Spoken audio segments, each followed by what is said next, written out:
Hi, I'm Dan Abe, executive producer at 343. And this year at E3, we're really excited to announce Halo Anniversary to the world. We wanted to give an example of campaign, so we used Silent Cartographer to really highlight some of the exciting features we're developing for the game.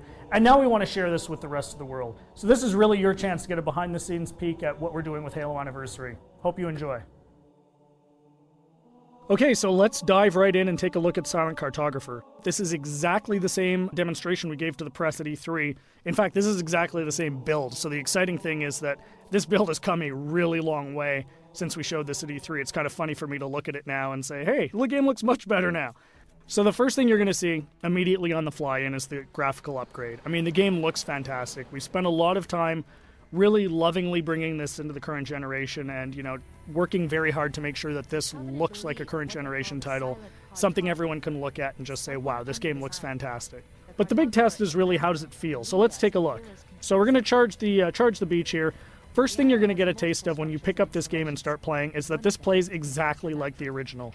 That was a core development principle for us, is this game needed to play exactly the way it did 10 years ago. I mean, this is the game that launched a generation of shooters, so we had to make sure that that feeling was identical to that experience that everybody remembered 10 years ago, because this is really a gift to the fans. This is a way to relive the experience of playing Halo 1 for the first time, so we really wanted to make sure it was identical. And the way we did that was actually a fun technical trick. We're actually running portions of two engines at the same time.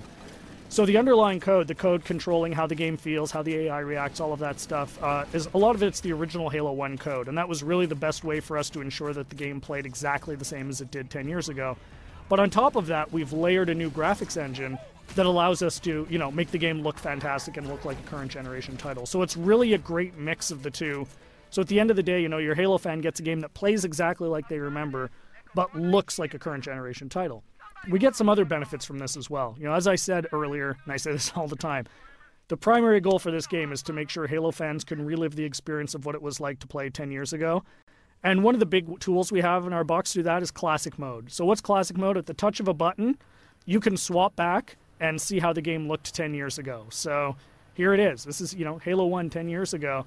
And it's really a magical feature for Halo fans, because this just lets you go back in time and see exactly how this game looked 10 years ago. But the fun part is you can come back at any time. So Classic Mode gives you the ability to go back and forth whenever you want at the campaign. So one of the things that's fun to do is get out to a spot like this that, just looks beautiful. You've got the water, the sun reflecting over it, the Halo ring in the background, and say, hey, what did this look like 10 years ago? Touch a button, and there it is, right? I mean, it's really, really, really a lot of fun to go back and forth between the two modes. And this is something I personally get the most excited about.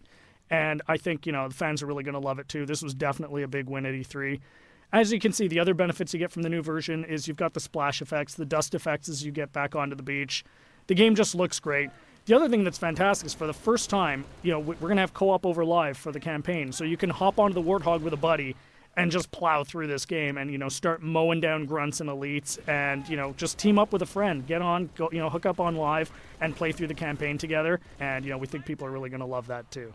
I often say, what would Halo 1 be without the Magnum? And, of course, the Magnum's back. Everyone remembers that fantastically overpowered pistol that just enabled you to walk through and just mow through hordes of enemies. Tremendous amount of fun. So, we're excited to bring that back as well.